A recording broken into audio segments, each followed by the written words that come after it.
Allah telah menulis takdir seluruh makhluk. Takdir di sini maksudnya adalah ketetapan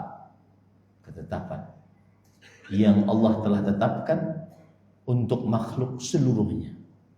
Si fulan sudah Allah tetapkan sampai akhirnya, sebelum penciptaan langit dan bumi 50.000 tahun. Ini menunjukkan bahwa ada penulisan takdir makhluk tersebut. Baik. Kita akan lebih perlebar lagi permasalahan ini.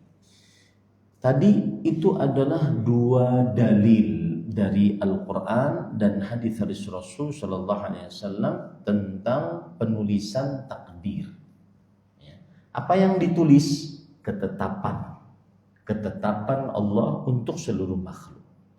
Di mana ditulis? Di dalam kitab Ad-Lauhul Mahfuz.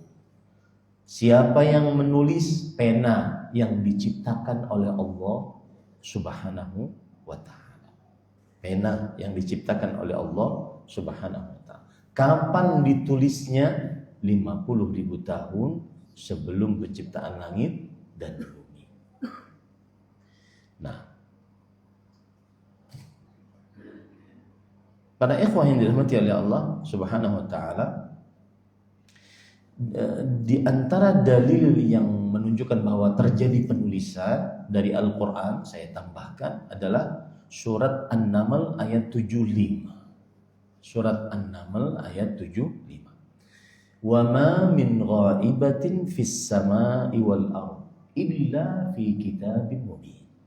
Yang artinya tidak ada apapun yang gaib di langit dan di bumi kecuali terdapat di dalam kitab mubin. Kitab artinya sesuatu yang tertulis, yang nyata. Yang dimaksud di sini, kata Imam Ibnu Jarir At-Tabari rahimahullah di dalam kitab tafsirnya, huwa ummul kitab.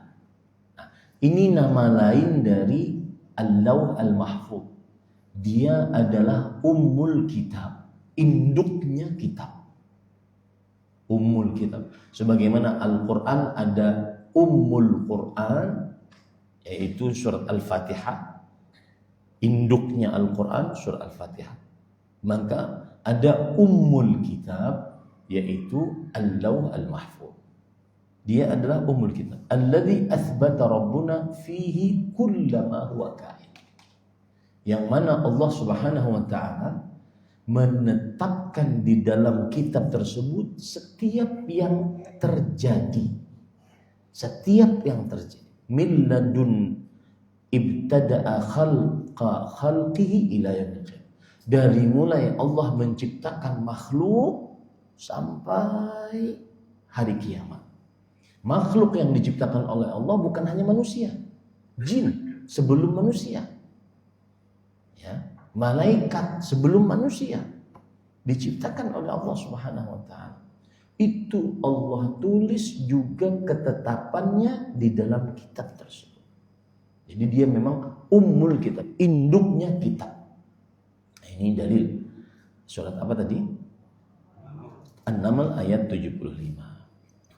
Kemudian dalil yang lain yaitu surat Yunus ayat 61. Allah Subhanahu wa Ta'ala berfirman, "Wa ma ya'zubu 'an rabbika min mithqali dzarratin fil ardi wala fis sama' wala asghara min dzalik wala akbara illa fi kitabim mubin." Apa saja tidak tersembunyi dari Rabbmu. Ya, subhanallah. Subhanallah. Apa saja tidak tersembunyi dari Rabbmu. Min mithqali dzarrah. Walau seberat zarrah, seberat atom. Kalau zarrah, kamus modern sekarang namanya atom. Makhluk terkecil yang hidup di dunia. Zarrah, kamus dahulu bahasa Arab, artinya adalah semut hitam. Atau zarrah, arti yang ketiga dari zarrah adalah debu-debu yang berterbangan. Kalau kita buka jendela, ada cahaya masuk, kemudian ada debu-debu yang berterbangan. Itu zarrah. Sekecil itu tidak ada yang tersembunyi di sisi Allah, baik di bumi ataupun di langit, atau yang lebih kecil dari itu, atau yang lebih besar dari itu, semuanya telah terdapat di dalam kitab yang nyata. Telah terdapat di dalam kitab yang nyata. Ini memberikan pelajaran kepada kita bahwa semuanya tertulis. Maka jangan pernah berbuat zalim, karena semuanya tertulis. Dan Allah akan hadapkan itu di hadapan kita nanti di hari kiamat. Wa wajadu ma 'amilu hadiran. Apa yang mereka akan mendapati apa yang mereka kerjakan ada di hadapan mereka, karena sudah tertulis memang. Nah, saya ingin menyinggung di sini. Kenapa kita bingung dengan takdir? Karena salah satunya kita tidak mempunyai instrumen ilmu. Hanya Allah yang mempunyai instrumen ilmu itu. Dan ilmu Allah itu lintas masa, disebut dengan azali dan abadi, lintas masa. Ilmu Allah itu tidak ada awalan yang mengawalinya dan tidak ada akhiran yang mengakhirinya. Kalau kita enggak, kita itu ada awalannya. Sebelumnya kita bodoh belajar jadi berilmu, dan itu pun ada batasannya. Allah, instrumen ilmu Allah ini tidak ada batasannya, azali dan abadi namanya. Azali itu tidak ada awalannya, abadi itu tidak ada akhiran. Ini yang membuat seseorang, apapun yang kamu lakukan akan sudah tertulis, tidak akan pernah bisa ngelak. Kita mungkin bisa lari dari orang yang kita bertanggung jawab kepadanya, tapi di akhirat nggak akan bisa. Saya pernah Pak ini lihat ya, saya sedang menjelaskan akidah, saya senggol kolbunya. Dan semestinya orang belajar akidah harus disenggol kolbu. Saya pernah Pak ke Sukamiskin, ke penjaranya para koruptor. Cuma satu yang saya ingin kenalkan, bahwa Allah Maha mengetahui. Apapun yang kita kerjakan, sembunyi bagaimana, ini dunia sementara. Allah Maha mengetahui.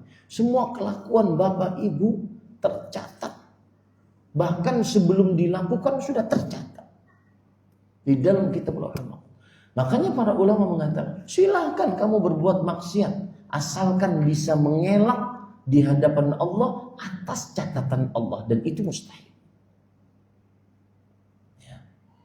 Ini mengenali tentang ilmu pengetahuan Allah dan juga penulisan takdir ini sangat bermanfaat untuk kita senantiasa mawas diri, tidak mudah menzalimi orang, tidak mudah berkata-kata, berbuat seenaknya, karena semuanya tercatat. Dan ini juga yang membuat akhirnya kita senantiasa selalu tegar atas apapun yang Allah Subhanahu wa taala takdirkan. Mungkin agak maju sedikit, kepanasan. Baik, para ikhwan yang dirahmati oleh Allah Subhanahu wa taala, dalil yang lain di antaranya adalah surat Al-Anfal ayat 68. Allah berfirman, "Laula kitabun minallah la sabaqa lamassakum fima akhadtum adzabun adzim." Artinya, ya. Ini indahnya takdir. Jikalau bukan karena apa yang tertulis di dalam kitab Allah yang sudah terlalu, yang sudah terdahulu, lamassakum, niscaya kalian akan tertimpa musibah, fima akhadtum adzabun alim, akibat apa yang kalian lakukan. Apa maksudnya para ikhwah, Bapak Ibu saudara-saudari yang dimuliakan oleh Allah? Coba lihat pengertian tafsiran dari ayat ini. Surat Al-Anfal ayat 68. Laula qada'un minallahi sabaqa lakum ya ahla badar fil lawhil mahfuz bi anna Allah muhillun lakum al-ghanaim wa akhdhal fida minal kuffar wa bi annahu la yu'adzibu ahadan illa ba'da qiyamil hujjati alayhi wa annahu la yu'adzibu ahadan syahida badran ma'a Rasul sallallahu alaihi wasallam lana lakum bisababi akhdikumul fida min kuffari Quraisy azabun azim. Artinya gini. Dan ini rahmat Allah. Kita itu kalau sudah ngomong rahmat Allah, Pak, lapang dada, kemudian bahagia selalu hidup. Coba perhatikan. Jadi saya ingin cerita dulu. Kisah perang Badar. Di dalam perang Badar, Rasul sallallahu alaihi wasallam dan para sahabatnya menang. Kemudian harta-harta rampasan perang diambil, kemudian para musuh-musuh diambil dijadikan tawanan. Kemudian setelah itu terjadilah khilaf antara Nabi Abu Bakar dengan Umar. Ini tawanan bagusnya diapakan? Lalu Umar bin Khattab, biasa beliau dapatkan ilham, petunjuk dari Allah.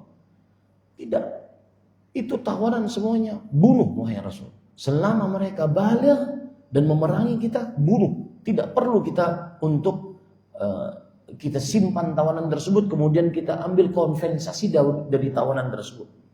Kita bunuh sih. Dan pendapat itu dibenarkan oleh Allah. Sedangkan Nabi Muhammad SAW dan Abu Bakar Siddiq tidak. Mereka berdua berpendapat. Ini menunjukkan bahwa Nabi pun pernah beristihad. Kata Nabi Muhammad SAW, enggak. Kita ambil mereka sebagai tawanan. Orang-orang musyrik Quraisy yang ada di Mekah ingin ngambil orang ini, bayar upeti kepada kita. Dan bermanfaat untuk kaum muslimin. Turun ayat. Ya ayyuhan nabi, ma kana lin nabi wal ladzina amanu an yakuna lahul asra hatta yuthqina fil ard. Tidak pantas seorang nabi dan orang-orang beriman untuk memiliki tawanan sampai mereka mempunyai kekuasaan di muka bumi. Ini menunjukkan bahwa Allah setuju dengan pendapatnya Umar dan Allah memperingatkan Nabi Muhammad SAW dan Abu Bakar Siddiq. Sebab inilah Rasulullah SAW menangis. Sebab inilah Rasulullah SAW menangis. Nah, turunlah ayat yang memberikan tasliyah. Tasliyah itu hiburan kepada Nabi dan para sahabat dan Abu Bakar Siddiq agar tidak sedih atas pilihan tadi, yaitu ini. Laula kitabun minallah la sabaqa lamassakum fima akhadtum 'adzabun 'adzim. Kalau seandainya bukan karena takdir Allah yang tertulis dalam kitab Lauhul Mahfuz. Apa takdir Allah? Bahwa yang ikut perang Badar diampuni dosanya. Sudah tercatat dalam Allah. Walaupun kalian melakukan kekeliruan, yaitu mengambil upeti dari tawanan perang Badar, tapi kalian sudah diampuni oleh Allah.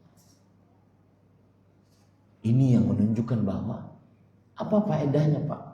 Kita itu kalau dalam urusan takdir, salah satunya adalah berbaik sangka selalu kepada Allah. Dosa sebesar apapun yang kita lakukan, bertobatlah. Niscaya Allah akan mengampuni dan kita berharap Allah Subhanahu wa taala mematikan kita di atas Islam.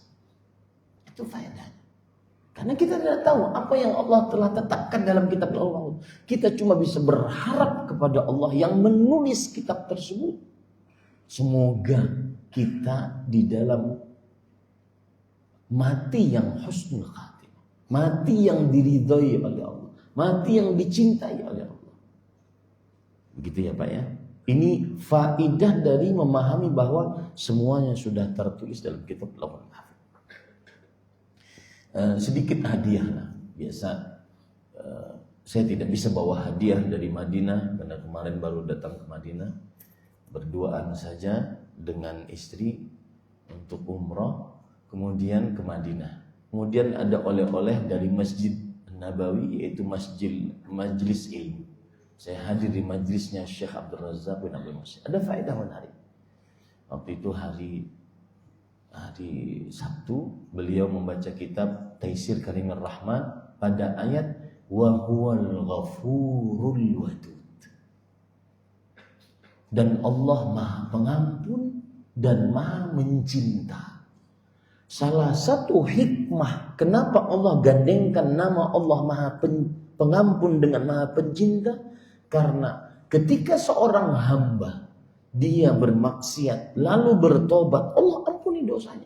Tidak sampai situ saja, kemudian Allah cintai hamba tersebut. Beda dengan makhluk. Kadang kita ada orang berbuat jahat kepada kita, kemudian dia minta maaf, maafkan ya sudahlah. Tapi dalam hati kita nggak bakalan berurusan lagi dengan dia. Gitu ya? Allah enggak. Apa faedahnya Pak? Rasa cinta kepada Allah. Sama ketika kita mengetahui takdir, menimbulkan rasa cinta kepada Allah Subhanahu wa taala. Mudah-mudahan Allah menuliskan yang terbaik untuk kita. Sehingga selalu optimis, berbaik sangka kepada Allah dalam segala macam urusan kita. Dalam penyakit yang kita derita, dalam ekonomi yang kita hadapi, dalam urusan keluarga yang sedang di ujung tanduk, pasti baik. Allah Maha baik. Allah Maha Pencinta saya. Selalu optimis hidupnya. Tidak mudah sedikit-sedikit menggerutu, apalagi di media sosial. Ini enggak belajar tentang kitabullah, kitab Lauhul Mahfuz. Orang yang belajar kitab Lauhul Mahfuz dan dia kaitkan dengan surat Al-Anfal ayat 68, maka dia yakin bahwa penduduk pasukan yang ikut perang Badar sudah ditakdirkan oleh Allah untuk diampuni dosanya, maka kesalahan apapun yang dilakukan pasti berujung ampunan Allah Subhanahu wa taala. Membuat seseorang senantiasa berharap mencinta sama Allah Subhanahu wa taala. Ini para ikhwan yang dirahmati oleh Allah Subhanahu wa taala. Nah, kemudian surat Al-Hadid ayat 22. Allah berfirman, "Ma asaba min musibatin fil ard wala fi anfusikum illa fi kitab min qabli an nabra'aha inna dzalika 'ala Allah yasir." Apa saja yang menimpa dari musibah apapun di bumi. Saya sering mengatakan pokok musibah ada 5. Walanabluwannakum, sungguh kami akan uji kalian dengan musibah. Bisyai'in minal khauf, dengan sedikit dari rasa takut. Wal ju', lapar. Wa naqsim minal amwal, kekurangan harta. Wal anfus, orang-orang yang dicintai diwafatkan, kekurangan nyawa. Wathamarat, kekurangan makanan. Ini pokok musibah.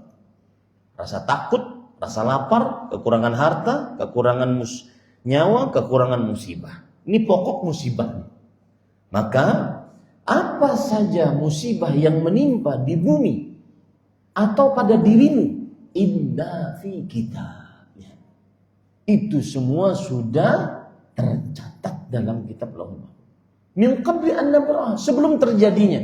Inna dzalika 'ala Allah yasir. Itu semua adalah mudah bagi Allah Subhanahu wa taala. Ya. Kullu maktubin fi kitabin qabla khalqin nas. Seluruhnya tercatat di dalam Lauhul Mahfuz sebelum diciptakannya makhluk-makhluk. Wa qabla wujudil masaib, dan sebelum terjadinya musibah-musibah sudah tercatat. Lalu untuk apa kemudian putus asa? Lalu untuk apa kemudian bunuh diri? Semua sudah tercatat. Lalu kenapa kemudian stres, overthinking? Nah, jujur Pak, ini penyakit overthinking kami dapati di santri-santri kami Pak. Generasi alfa di zaman sekarang. Anak SMP kelas 7, kelas 8, kelas 9. Kenapa ada masalah Ustazah? Susah tidur Ustaz. Kenapa susah tidur? Overthinking. Ini generasi alfa nya. Dan itu salah satunya kita sebagai lembaga pendidikan dan anak dan wali santri harus bekerja sama itu. Dengan untuk mewujudkan agar lebih beriman kepada takdir. Orang yang beriman bahwa semuanya sudah tercatat, maka dia tidak akan pernah terlalu berpikir, terlalu jelimet hidupnya. Oh, sudah terjadi. Qadarullah. Bahkan, mohon maaf ya, ada anak perempuan yang diutus ke Jakarta kemudian ternyata berzina. Qadarullah. Tugas saya sekarang adalah merangkul anak perempuan tersebut. Kemudian ayo nak kita hadapi hidup ini. Semua sudah terjadi, kita bertobat dulu. Qadarullah. Semua tercatat. Mau diapakan? Ada sebagian orang pernah, karena dia punya jabatan waktu itu, kemudian biasalah kalau sudah punya jabatan kan seperti di awang-awang, dia bisa main wanita sana, main ketahuan sama istrinya, dilaporkan ke atasannya, akhirnya bermasalah jabatan. Ngadu ke kita, Ustaz, saya begini. Tapi saat pengaduan tersebut dia mulai seperti mengatur takdirnya sendiri. Ustaz, kalau saya begini kemudian begini gimana? Kan sering kita begitu. Itu keliru besar. Saat engkau ada masalah, sering-sering ucapkan hasbiyallah wa ni'mal. Allah yang mengatur, semuanya sudah tertulis, Pak. Kita cuma minta kebaikan dari apa yang tertulis dalam kitab Lauhul Mahfuz. Hati kita sudah tenang seperti itu, akhirnya kita tidak mendendam, semuanya sudah takdir Allah Subhanahu wa taala. Enggak stres, enggak melakukan yang haram. Walaupun mungkin akibatnya pahit, tetapi keimanan kita tidak tergeser. Akibatnya mungkin kita terpisah dengan anak, bercerai dengan istri, kemudian mungkin kekurangan harta, diwafatkan orang yang dicintai. Itulah ketetapan Allah Subhanahu wa taala. Manusia baik dan buruknya sudah ditulis oleh Allah 50.000 tahun sebelum penciptaan. Ini para ikhwan yang dirahmati oleh Allah Subhanahu wa taala. Tadi pagi saya dikasih sarapan sama kawan-kawan di Bekasi. Agak sampai sekarang masih nyesek nih. Nggak enak gitu. Kenapa? Karena sarapannya enak. Cuma saya katakan kepada yang ngasih, ini Pak, daripada bihun mendingan mie kuning enak. Nyesek, ya Allah, nggak bersyukur. Banyak orang yang nggak makan. Sedangkan kita dikasih bihun masih minta yang lain. Kadang kita seperti itu hidupnya, Pak. Tidak mensyukuri apa yang Allah kasih, tetapi malah mencari yang tidak ada. Yang Allah kasih ini berlebih kadang, cuma kita tidak menikmatinya, sehingga menganggap nikmat Allah tidak ada. Nah, itu kalau kita kaitkan dengan apa saja yang itu sudah tertulis, niscaya kita akan menang hidup. Kenapa orang banyak berhutang? Karena merasa tidak cukup dengan apa yang Allah berikan. Kalau mencukupkan, kemudian dia menganggap bahwa ini sudah tertulis, sebeginilah yang Allah sudah tuliskan untuk saya. Cukup insya Allah. Cukup. Ini para ikhwan yang dirahmati Allah. Baik. Itu dalil-dalil dari ayat Al-Quran. Dalil-dalil dari hadis Rasul sallallahu alaihi wasallam. Di antaranya yaitu Allah berfirman di dalam Al-Quran, di dalam hadis-hadis Rasul sallallahu alaihi wasallam, yaitu hadis yang diriwayatkan oleh Imam Abu Dawud. Inna awwala ma khalaqallahu ta'ala al-qalam. Sesungguhnya pertama yang Allah telah ciptakan adalah pena. Faqala lahu uktub. Lalu Allah berfirman kepada pena, tulislah. Faqala rabbi wa madza aktub. Lalu pena berkata, wahai Rabbku, apa yang aku tulis? Qala uktub maqadira kulli syai' hatta taqum as-sa'ah. Tulislah takdir-takdir, ketetapan-ketetapan segala sesuatu sampai hari kiamat. Ini menunjukkan bahwa penulisan terjadi.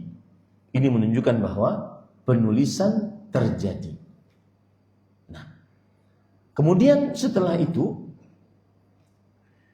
Yang meriwayatkan hadis ini namanya sahabat Nabi adalah Ubadah bin Samit radhiyallahu anhu. Ubadah bin Samit. Beliau mengatakan kepada anaknya, "Ya bunayya, innaka lan tajida ta'ma haqiqatil iman hatta ta'lama anna ma asabak lam yakul li ukhtiak wa ma akhta'ak lam yakul li yusibak." Wahai anakku sayang, engkau tidak akan pernah mendapatkan rasa hakikat iman. Rasa hakikat iman. Berarti iman itu ada rasanya. Manis rasanya. Bagaimana rasanya? Lapang dada. Bahagia perasaan kita. Sampai kapan? Sampai engkau meyakini apa yang menimpamu telah tertulis. Tidak akan pernah meleset darimu. Dan apa yang belum engkau dapatkan dari yang engkau inginkan memang belum tertulis. Tanamkan itu Pak kepada anak-anak kita, terutama zaman sekarang, sedari dini. Dari mulai umur mungkin anak-anak sekarang mungkin 3 tahun 4 tahun sudah bisa diajak ngomong. Kenalkan itu Pak. Nah itu dari Allah. Kenalkan, selalu dikaitkan dengan Allah Subhanahu wa ta'ala, agar tidak tumbuh generasi-generasi overthinking, sedikit-sedikit takut, sedikit-sedikit takut. Karena kenapa Pak? Karena kita ini dididik oleh media sosial. Yang kita lihat anak di media sosial yang indah-indah, umur 18 tahun menjadi miliaran, menjadi miliarder, menjadi triliuner. Loh saya sekarang sudah umur 25 tahun belum punya apa-apa. Akhirnya takut, nanti bagaimana, nanti bagaimana. Itu yang terjadi pada generasi Z dan generasi Alpha di zaman sekarang Pak. Solusinya adalah kenalkan akidah yang benar. Di antara akidah yang benar adalah tentang beriman kepada takdir Allah Subhanahu wa taala. Ini para ikhwan dirahmati oleh Allah Subhanahu wa taala. Dan ini PR bagi bapak-bapak terutama sebelum ibu-ibu. Jangan bersandar kepada ibu-ibu. Ayo tuh, tadi kan Ustaz bilangin seperti itu, nanti diajarin anaknya. Enggak, bapak pertama yang ngajarin. Ya, karena sebagian bapak ini mahir. Mahir itu kebiasaan maksudnya. Ya, nanti ajarin ya anak begitu. Lah ente kerjanya apa? Saya sudah nyari duit Ustaz. Enggak cukup. Kita kepala keluarga kita yang paling bertanggung jawab untuk anak-anak kita. Kullukum ra'i wa kullukum mas'ulun an ra'iyati. Setiap dari kalian pemimpin dan setiap dari kalian penanggung jawab atas yang dipimpinnya. Ar-rajul ra'in ala ahli baiti wa mas'ulun. Lelaki, bapak, ayah yang pemimpin atas rumah tangga dan dia bertanggung jawab atas orang-orang di dalam rumah tangga. Baru setelah itu istri. Tanamkan Pak dari mulai semenjak dini. Anak-anak dikaitkan selalu dengan akidah yang benar. Yaitu sudah takdirnya. Allah telah menetapkan itu, yaitu kehendak Allah. Selalu kaitkan dengan Allah Subhanahu wa taala. Nah, menariknya Bapak Ibu, di dalam hadis ini, di akhir hadis disebutkan, man mata ala ghairi hadza falaysa min. Yang meninggal di atas selain keyakinan ini bukan dariku, kata Rasulullah sallallahu alaihi wa ala alihi wasallam. Nah,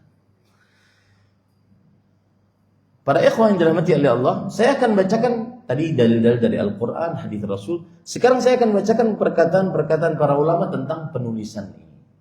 Ini menambahkan pemahaman kita terhadap penulisan takdir. Imam Abu Hanifah rahimahullah, di dalam kitab Syarah Wasiyatul Imam Abi Hanifah, beliau mengatakan, nuqirru, kami menetapkan, bi anna Allah Ta'ala amara al-qalama bi an yaktub, bahwa Allah memerintahkan pena untuk menulis. Faqala al-qalam madza aktub ya Rabb. Lalu pena berkata, apa yang aku tulis wahai Rabbku? Qala Allah Ta'ala, uktub ma huwa kain ila yaumil qiyamah. Tulislah apa yang terjadi sampai hari kiamat. Apa dalilnya? Surat Al-Qamar ayat 52-53 kata Imam Abu Hanifah. Wa kullu syai'in fa'aluhu fi zubur wa kullu saghirin wa kabirin mustafa. Setiap apa saja yang mereka kerjakan sudah tertulis besar atau kecil, sudah tertulis. Ini Imam Abu Hanifah. Di bawah Imam Abu Hanifah, Imam Malik. Imam Malik mengatakan, sa'ala rajulun malikan faqala al-fawahish katabaha Allahu alaihi. Seorang lelaki bertanya kepada Imam Malik, wahai Imam Malik, itu orang-orang berzina, para pelacur-pelacur itu, apakah itu sudah tertulis di dalam kitab Lauhul Mahfuz? Kata Imam Malik, na'am, iya, qabla an yakhluqana. Iya, itu sudah tertulis sebelum Allah menciptakan kita. Wala budda likulli man kataballahu alaihi dzalika an ya'malaha. Dan setiap yang Allah sudah tuliskan pasti Allah kerjakan. Yasiru ila ma qaddara alaihi wa katab. Dia akan terjadi sesuai dengan apa yang Allah telah tuliskan. Semua sudah tertulis. Ya, hatta maksiat sudah tertulis oleh Allah Subhanahu wa taala. Nah, itu Imam Malik. Sekarang Imam Ahmad bin Hanbal rahimahullah. Qala Hanbal ibnu Ishaq. Sa'altu Abu Abdullah. Aku bertanya kepada Abu Abdullah Ahmad ibn Hanbal, anil imani bil qadar, tentang beriman kepada takdir. Qala nu'minu bih. Kami beriman, kita beriman kepada takdir. Wa na'lamu annama asabana lam yakun liyukhti'ana. Dan kita meyakini bahwa apa yang menimpa kita tidak pernah meleset dari kita karena memang sudah tertulis untuk kita. Wa ma akhta'na lam yakun liyusibana. Dan apa yang kita belum dapatkan maka tidak pernah kita mendapatkannya karena memang belum tertulis untuk kita. Dagang nih Pak. Ini aturan untung nih setiap bulan 150 juta. Ternyata ada musibah. Mau diapakan? Ternyata ada urusan perizinan belum selesai. Mau diapakan? Kembali kepada takdir Allah Subhanahu wa taala. Ini aturannya dengan modal sekian Ustaz menghasilkan segini. Siapa yang menganggap bahwasanya harus terjadi modal 1 miliar, harus mendapatkan 50 juta, 150 juta per bulannya, ini berarti orang belum beriman dengan kuasa Allah. Allah yang Maha Kuasa. Belum beriman dengan penulisan apa yang Allah telah tuliskan. Bisa saja terjadi anu, A, B, C, D, O. Ya. Makanya saya katakan, orang yang paling tenang, orang yang beriman kepada takdir Allah Subhanahu wa taala. Sedikit-sedikit dia mengucapkan apa? Qadarullah wa ma syaa. Semua atas takdir Allah, ketetapan Allah. Dan apa saja sekehendak Allah. Maka enak seperti itu. Ini para yang dirahmati oleh Allah Subhanahu wa taala. Baik. Kemudian mungkin ada yang bertanya, Ustaz kalau begitu sepertinya kita ini hidupnya menyerah dong Ustaz. Enggak usaha. Nah, ini keliru.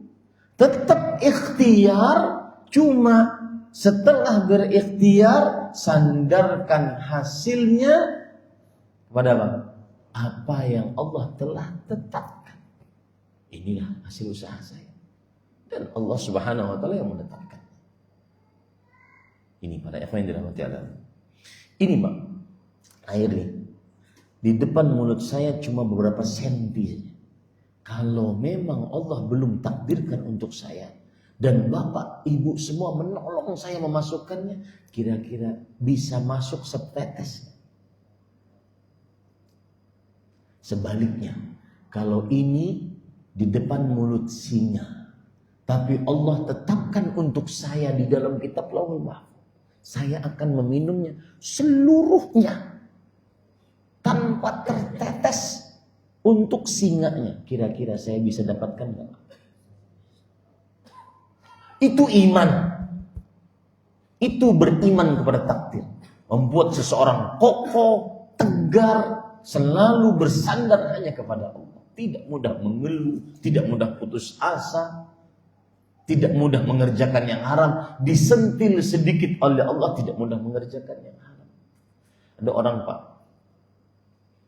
saya dimarahin karena video saya waktu itu agak viral yang tentang tinggalkan yang haram. Maka Allah akan gantikan dengan yang lebih baik. Ada orang di pengajian, Ustaz, saya ini termasuk yang mengerjakan apa yang Ustaz sampaikan. Cuma sekarang mana gantiannya, Ustaz?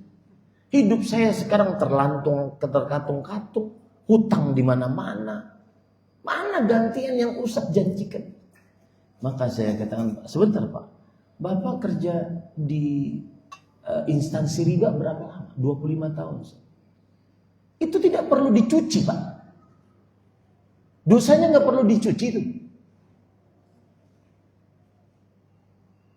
Kemudian bertobat setelah itu langsung ingin gantian yang lebih berkah. Itu 25 tahun makan haram itu nggak diganti-ganti, itu nggak mau diganti. Dicuci dulu, ada proses dari Allah Subhanahu wa taala.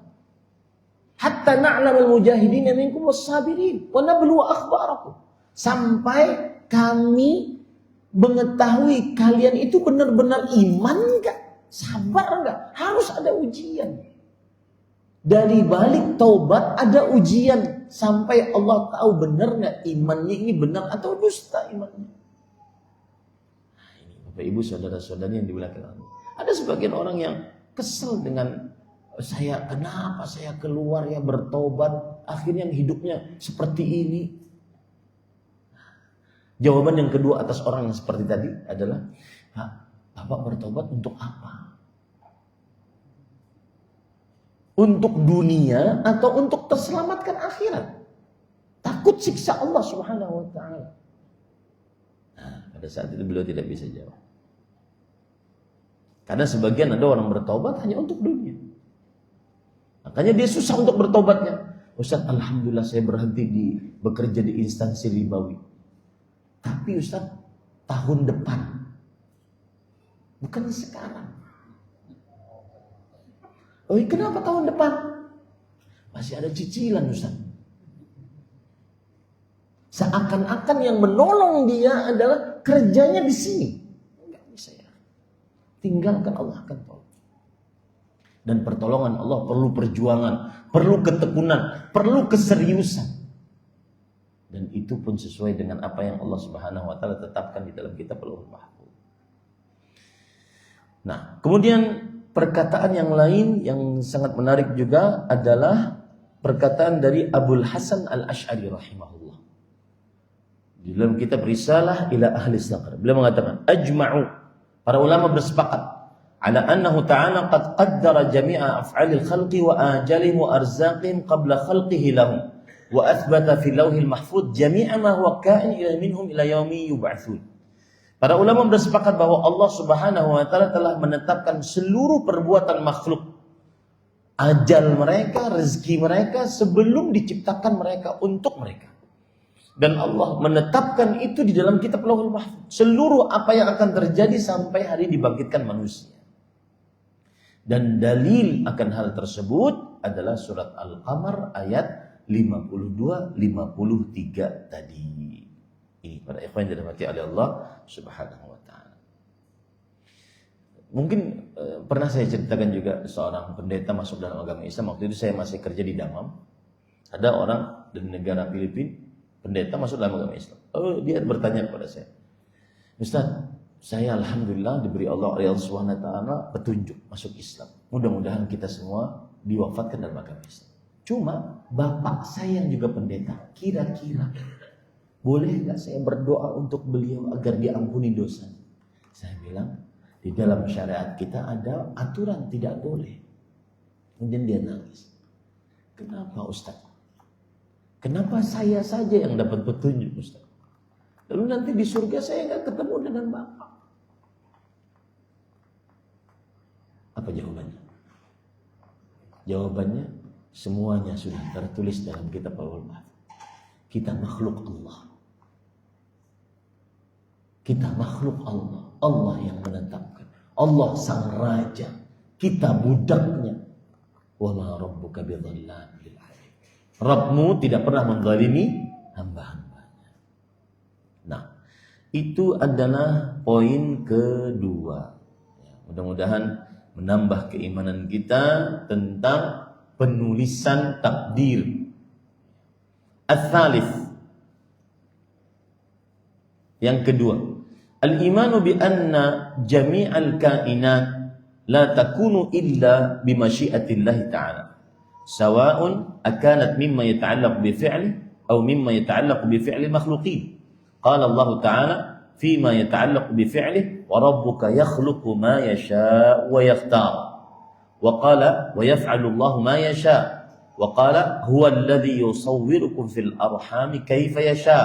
Wa qala Ta'ala فيما يتعلق بفعل المخلوقين ولو شاء الله لسلطهم عليكم فلقاتلوكم وقال ولو شاء ربك ما فعلوه فذرهم وما يفترون.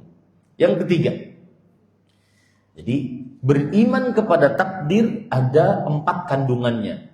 Yang pertama, mengimani bahwa Allah Maha mengetahui segala sesuatu. Yang kedua, mengimani bahwa Allah menetapkan segala sesuatu dan menuliskannya di dalam kitab Lauhul Mahfuz. Yang ketiga sekarang, mengimani bahwa seluruh yang terjadi tidak terjadi kecuali dengan masyiatullah, dengan kehendak Allah. Dia ada 2 istilahnya, Pak. Hafal baik-baik, dicatat baik-baik. Ada istilah masyiah, kehendak. Ada istilah iradah, keinginan.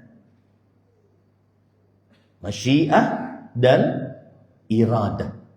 Ada yang mengatakan masyiah dan iradah sinonim, sama. Ada yang mengatakan berbeda. Nanti pada waktunya saya akan jelaskan apa bedanya antara masyiah dengan iradah. Baik.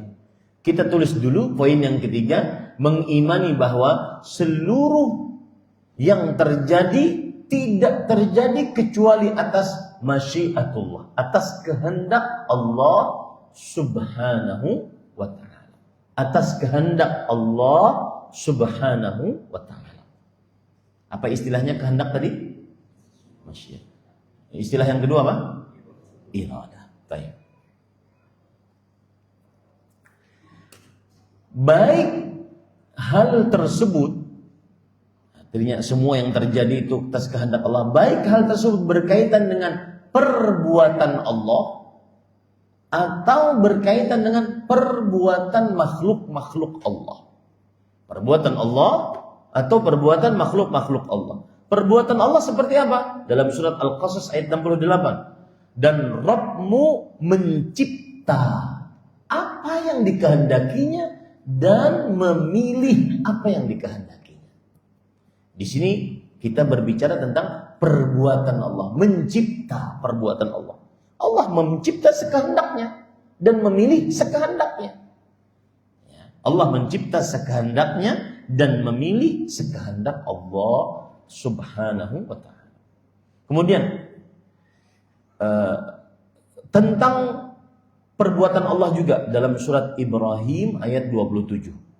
Wa yaf'alullah ma yasha. Dan Allah berbuat apa yang dikehendakinya. Lihat di situ pakai kehendak, masyiah. Kemudian surat Ali Imran ayat 6. Dialah Allah yang menggambarmu di dalam rahim, maksudnya membentukmu di dalam rahim bagaimana sekehendaknya. Bagaimana sekehendaknya. Jadi ada yang hidungnya mancung, ada yang hidungnya mancung ke dalam, ada yang telinganya begini, ada yang bentuknya begini, ada yang lehernya agak panjang, ada yang setengah, ada yang tidak panjang, dan seterusnya. Sekehendak Allah.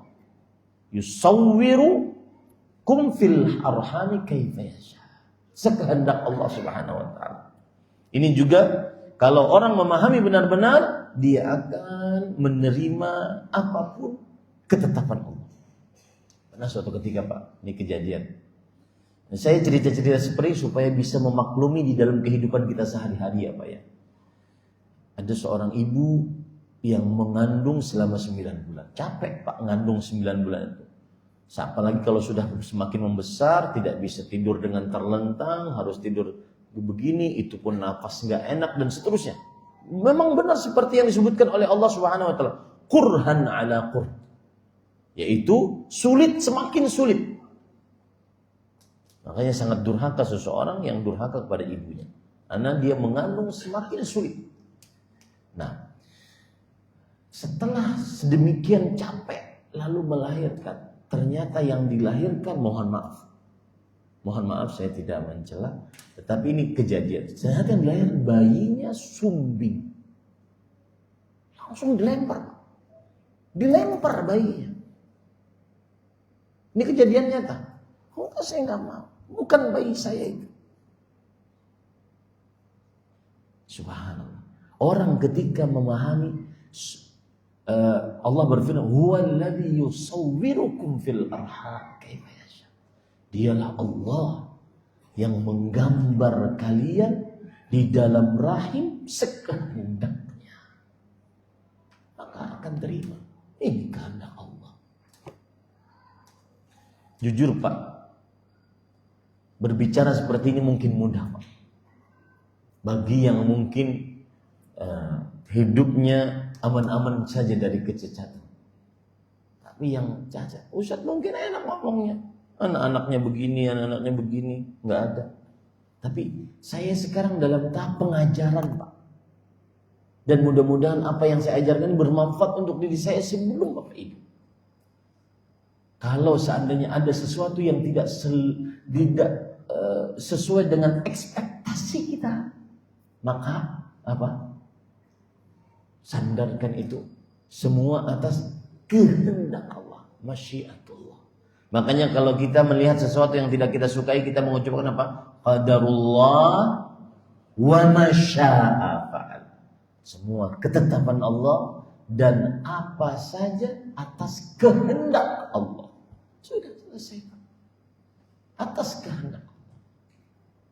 Ya, ini Bapak Ibu saudara-saudari yang dimuliakan Allah. Dan bagi yang mungkin mendapati ini karena berbicara tentang penciptaan manusia, yang mendapati dirinya alhamdulillah fi ahsani taqwim, anak-anaknya juga demikian fi ahsani taqwim, membuat dia semakin cinta kepada Allah. Dan siapa yang cinta kepada Allah semakin semestinya taat kepada Allah SWT. Alhamdulillah Ustaz, anak-anak sehat-sehat. Kemudian anak-anak tidak ada yang cacat, anak-anak tidak ada yang aneh-aneh bentuknya. Alhamdulillah Ustaz. Nah, yang seperti itu membuat kita akhirnya semakin cinta. Kalau sudah cinta pasti taat Pak. Pasti. Kalau cinta pasti taat. Lau kana hubbuka sadiqan la ata'tahu innal muhibba liman yuhibbu muti'u. Kalau seandainya cintamu benar, maka niscaya engkau akan sangat taat kepadanya. Sesungguhnya yang mencintai sangat taat kepada yang dicintai. Apalagi kita ini Pak, ada perkataan menarik dari Imam Asy-Syafi'i rahimahullah ta'ala. Perhatikan perkataan beliau baik-baik. Kata beliau, fi kulli yaumin yabtadika bi ni'mah minhu wa anta li syukri dzaka mudhi'u ta'sil ilaha wa anta tudhiru hubbahu hadza muhalun fil qiyas badi'. Wahai anak Adam, engkau bermaksiat kepada Allah, ngaku cinta kepada Allah, ini namanya tidak matching. Ngaku cinta tapi bermaksiat. Apalagi, lihat kata Imam Syafi'i, apalagi fi kulli yaumin yabtadika bi ni'mah. Setiap hari Allah memulai kepadamu ngasih nikmat. Setiap hari Pak, Allah ngasih nikmat kepada kita. Kita belum minta, Allah sudah kasih nikmat. Apa Pak itu nikmatnya? Sebelum udara Pak, Bapak tidur, dikembalikan rohnya Bapak ke tubuh kita. Bukankah orang tidur itu rohnya dicabut, kemudian dibiarkan dulu? Kalau Allah ingin, Allah kembalikan dia hidup lagi. Itu kita tidak pernah minta. Makanya setelah tidur kita mengucapkan apa? Alhamdulillah alladzi ahya. Ya Allah, Islam itu sangat proporsional. Sangat proporsional. Ingat nikmat Allah, niscaya kita akan mencintainya, dan yang mencintainya tidak akan pernah bermaksiat kepadanya. Fi kulli yaumin yabtadika bi ni'mah. Di setiap hari Allah memulaimu dengan nikmat. Wa anta li syukri dzaka mudhir. Cuma meskipun begitu engkau tetap saja tidak bersyukur terhadap nikmat tersebut. Ada ayat Pak menarik.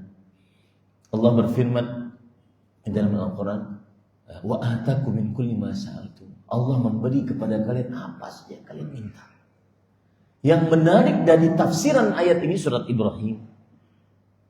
Qala ba'dus salaf, sebagian ulama salaf ketika menafsiri ayat ini, dan Allah memberi apa saja yang kamu minta dan apa yang belum kamu minta Allah kasih.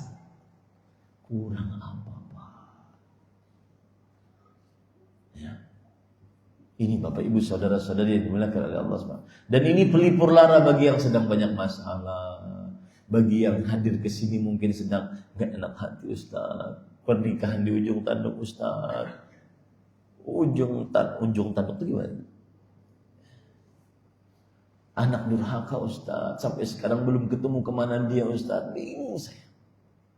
Maka apa yang kita lakukan? Qadarullah, sekehendak Allah. Semuanya atas kehendak Allah. Kita ini cuma makhluk, hamba Allah Subhanahu wa taala. Hamba Allah Subhanahu. Ini para ikhwan yang dirahmati oleh Allah Subhanahu wa taala. Baik.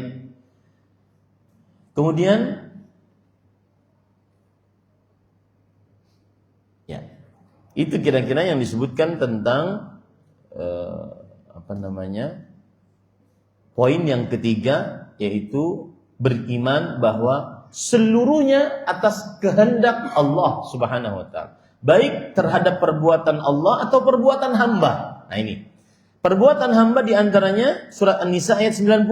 Walau sya'allah lasallatahum alaikum falaqatalukum. Jika Allah menghendaki, maka Allah akan menimpakannya atas kalian, dan mereka akan membunuh kalian. Ini maksudnya perbuatan makhluk atas kehendak Allah. Begitu juga dalam surat Al-An'am ayat 112. Walau syaa rabbuk ma fa'alu fadharhum wa ma yaftarun. Jikalau Allah menghendaki, maka mereka tidak akan bisa berbuat. Jika Allah menghendaki, tidak akan bisa berbuat. Fadharhum, biarkan mereka dan apa yang mereka lakukan. Ini semua menunjukkan bahwa semuanya baik perbuatan Allah, perbuatan hamba atas kehendak Allah Subhanahu wa taala. Perbuatan Allah atas perbuatan hamba, semuanya atas kehendak Allah Subhanahu wa taala. Dan setiap yang dikehendaki oleh Allah pasti terjadi. Innama amruhu idza arada syai'an an yaqula lahu kun. Sesungguhnya perkaranya apabila Allah menginginkan sesuatu, Allah cuma mengatakan kun fayakun, maka jadilah. Jadilah, maka jadilah. Pasti. Yang dikehendaki oleh Allah pasti terjadi. Nah, para ikhwah yang dirahmati oleh Allah Subhanahu wa taala, apa bedanya kehendak masyiah dengan iradah? Nah, ini penting. Biasanya sudah ada pertanyaan ini disuruh ibu-ibu berhenti jawab pertanyaan Ustaz. Baik. Perhatikan baik-baik. Apa bedanya? Apa tadi? Masyiah dan iradah. Saya sudah muqaddimahi di awal. Masyiah lebih condong kepada semua yang dikehendaki oleh Allah pasti terjadi. Semua yang dikehendaki oleh Allah pasti terjadi. Iradah adalah semua yang dikehendaki oleh Allah dan dipuji oleh Allah, dan tidak selalu terjadi. Tidak selalu terjadi.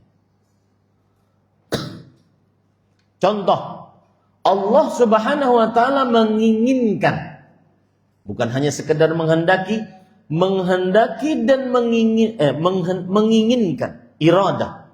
Semuanya beriman. Imannya seperti iman Abu Bakar jin Jibril. Apakah terjadi? Itu bedanya antara masyiah dan iradah.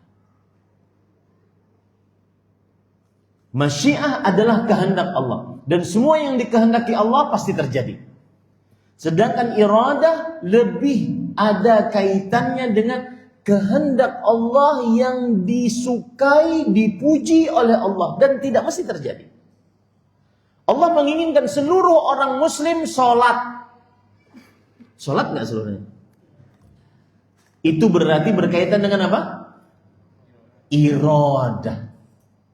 Tapi kalau ada orang muslim yang berzina, mencuri, berjudi, pinjol untuk judol, nah, itu masuk iradah atau masuk masyiah?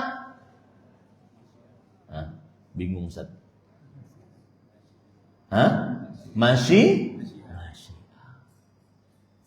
Kenapa? Karena semua yang ada di atas muka bumi ini, baik buruknya atas kehendak Allah. Itu bedanya masyiah dan, paham ya? Makanya antum pun di dalam mengungkapkan nanti ketika menjelaskan kepada anak, kepada istri, kepada keluarga, harus hati-hati bahasanya. Ada istilah masyiah dan ada istilah iradah. Masyiah artinya kehendak. Kehendak pasti terjadi.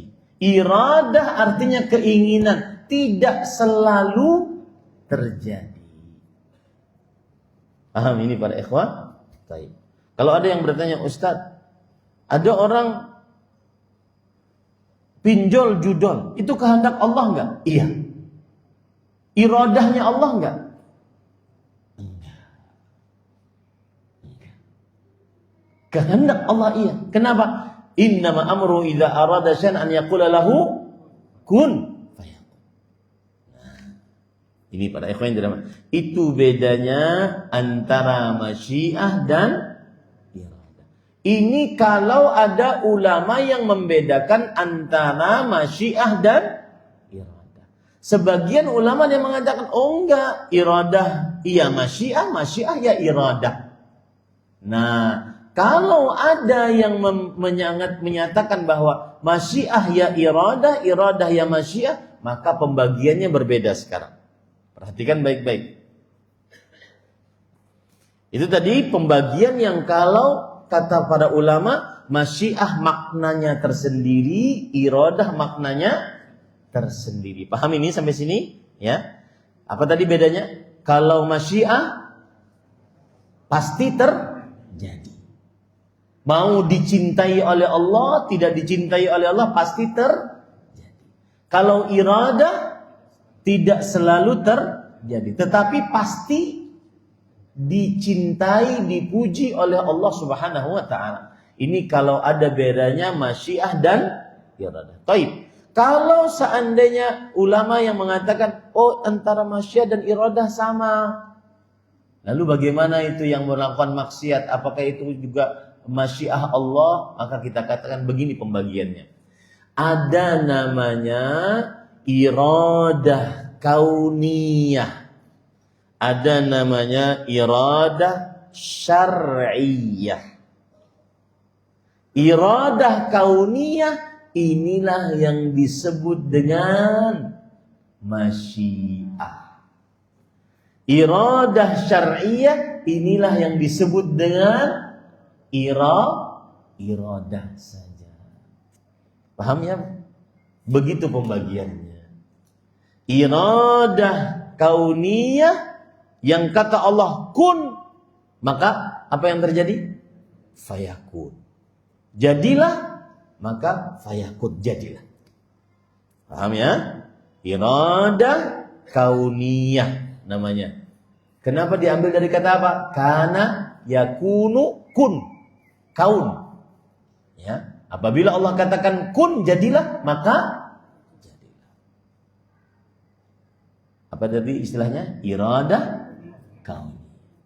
Yang kedua iradah syar'iyah. Ya, iradah syar'iyah. Artinya keinginan Allah yang dicintai oleh Allah dan disyariatkan oleh Allah. Seperti apa? Allah ingin orang sholat, Allah ingin orang beriman, Allah ingin orang puasa Ramadan seluruhnya, Allah ingin orang bertauhid, Allah ingin orang melakukan amal-amal saleh, menjauhi maksiat. Ini semua keinginan apa? Iradah syar'iyah. Nah, pembagiannya sama. Yang kauniyah tidak mesti pasti terjadi, yang syar'iyah tidak mesti terjadi. Paham ini para ikhwah? Nah, alhamdulillah.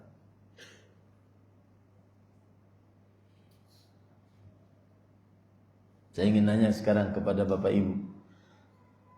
Musibah tsunami itu iradah kauniyah atau iradah syar'iyah? Seorang berilmu, duduk di majelis ilmu, itu iradah kauniyah atau syar'iyah?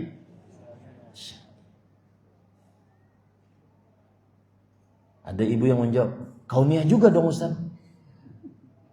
Maka jawabannya iya, kauniyah dan syar'iyah sekalian.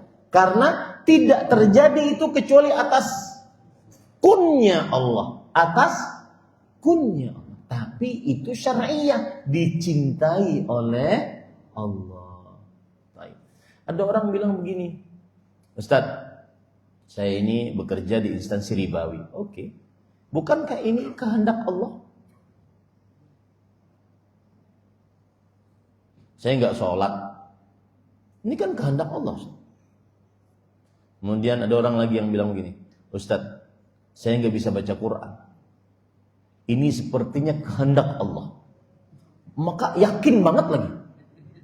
Emang kenapa kamu kok yakin banget? Gini Ustaz, saya 9 guru Iqra semuanya nyerah sama saya. Yang ke-10 lebih parah Ustaz. Dia bilang ke saya, memang kayaknya Bapak takdirnya gak bisa. Makanya saya bilang ini kehendak Allah Ustaz. Nah, gimana Bapak jawabnya? Iya, itu kehendak Allah secara apa? Kauniyah. Tetapi Allah juga ingin secara syariah. Ayo belajar lagi. Suami selingkuh. Pas diketahui istrinya, kenapa selingkuh? Kehendak Allah mau gimana? Kita katakan, oke, itu benar kehendak Allah, tapi saya juga akan mengangkat ke pengadilan atas kehendak Allah. Makanya Umar bin Khattab radhiyallahu anhu, ketika ada pencuri ditangkap di zaman beliau, di zaman Umar, ditangkap. Kemudian ketika ditangkap, dia mengatakan, kenapa kamu mencuri? Biqadarillah, takdir Allah, kehendak Allah. Kalau begitu kata Umar bin Khattab, kita potong tanganmu dengan takdir Allah. Nafirru min qadarillah ila qadarillah. Kita lari dari satu takdir Allah ke takdir Allah yang lain. Nah, begitu jawab orang-orang yang malas beribadah, Pak. Kenapa enggak sholat, Nak? Kenapa enggak pakai jilbab, Nak? Sudah umur 17 tahun, Nak. Berdosa, malu sama Allah, takut akan siksa Allah Subhanahu wa taala. Ini, Mak, takdir Allah, Mak. Kalau Allah menakdirkan hati saya nanti lembut, saya akan berjilbab. Tunggu saja takdir Allah. Jawabannya, iya, itu takdir Allah. Maka ayo kita ke takdir yang lain. Pakailah jilbab. Paham ya, para ikhwah? Di sini para ulama mengatakan tidak boleh di dalam perihal bermaksiat, lalai taat, langgar maksiat, bersandar kepada takdir. Nah, alhamdulillah pas jam 11 kita masuk kepada sesi pertanyaan. Hari ini pesawat saya agak lambat, jadi agak lega sedikit. Biasanya cepat-cepat langsung kabur. Apa manfaat beriman kepada takdir Allah bagi kehidupan sehari-hari? Ini satu pengajian ini pertanyaannya. Ente kemana aja dari tadi?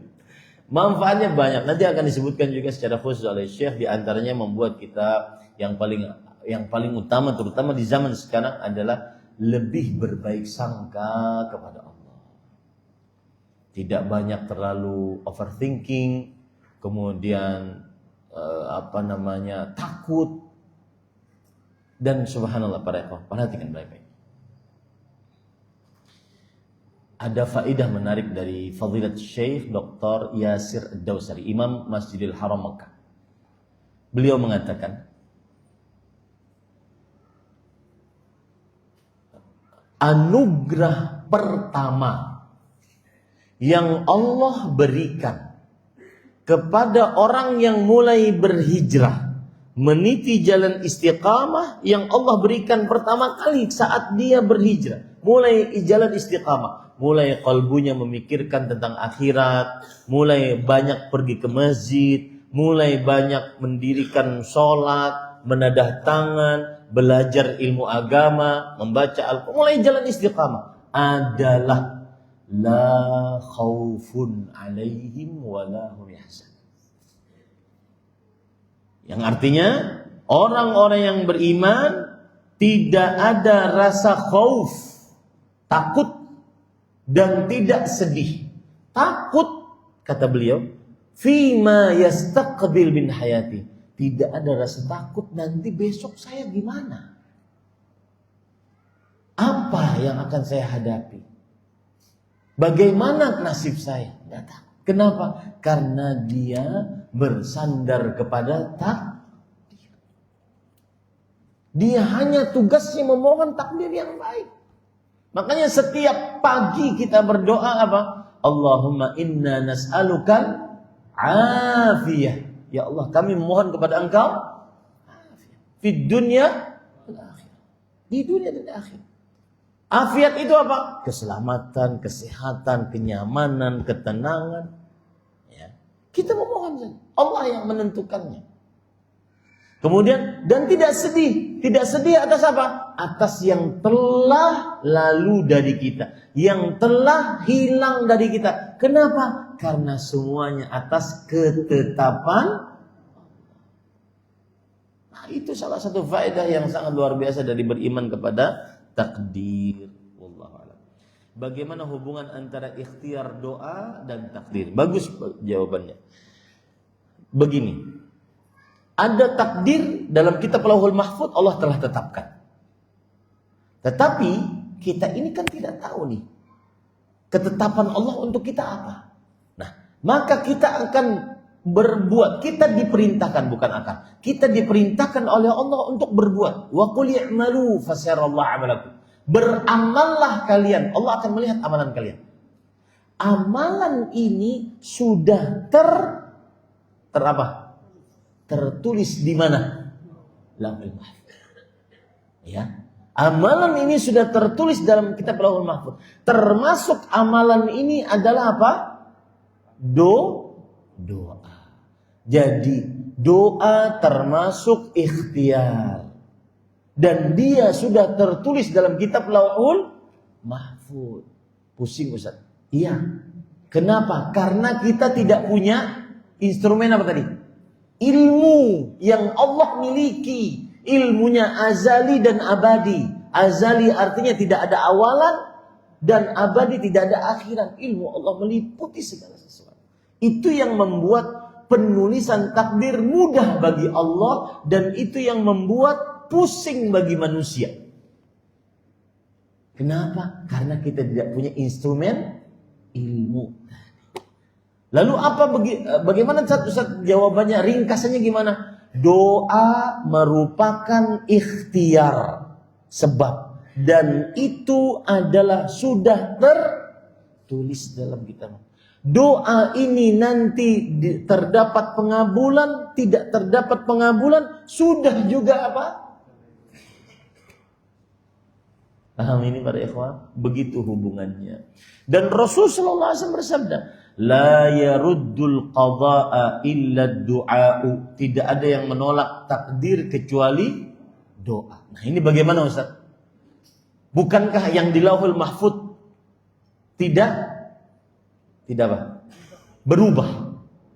Kok ada doa bisa merubah takdir? Maka jawabannya, ada berapa penulisan tadi? Oh, saya belum menjelaskan ya. Belum. Terlewat berarti. Penulisan ada banyak. Atau buku catatan takdir ada banyak. Afwan ya, bukan penulisan. Buku catatan takdir ada banyak.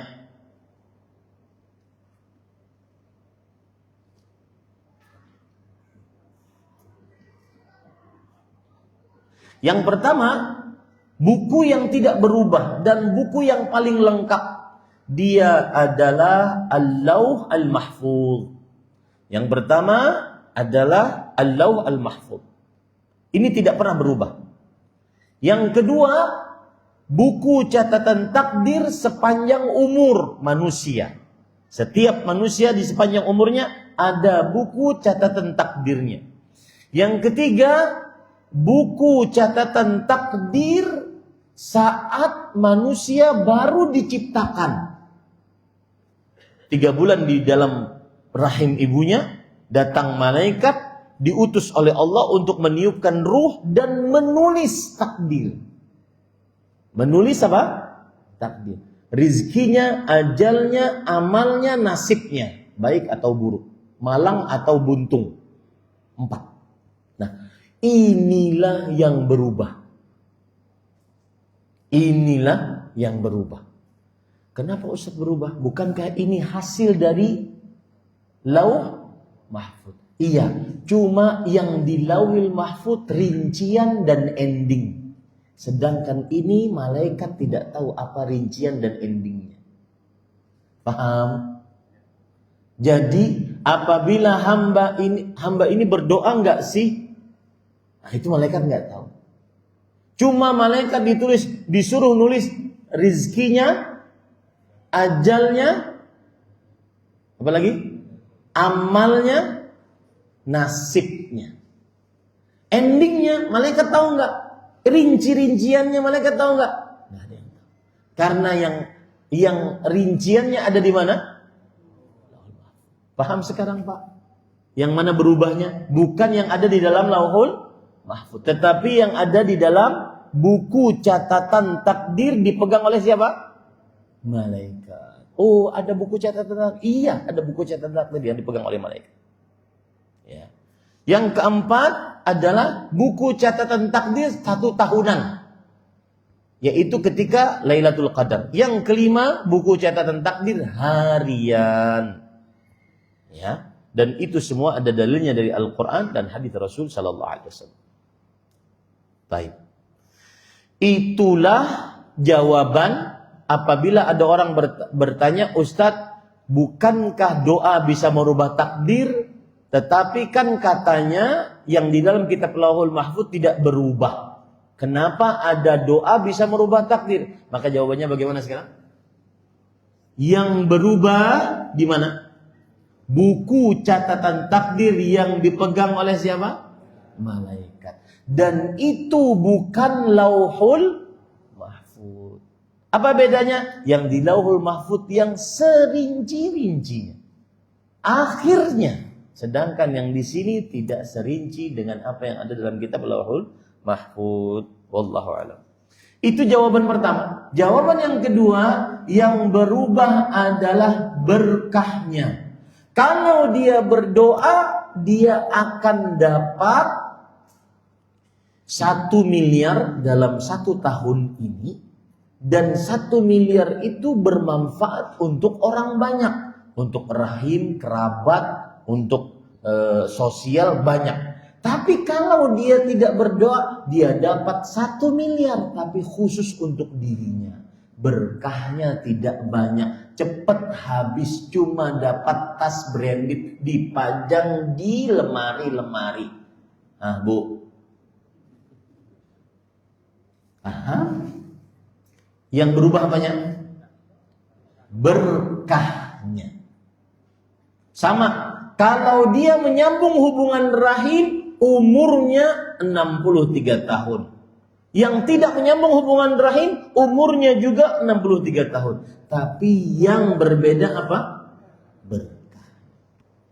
Itu jawaban kedua. Doa, kemudian hubungan rahim bisa merubah takdir, bisa manjangin umur, bisa menambah rezeki. Wallahu a'lam.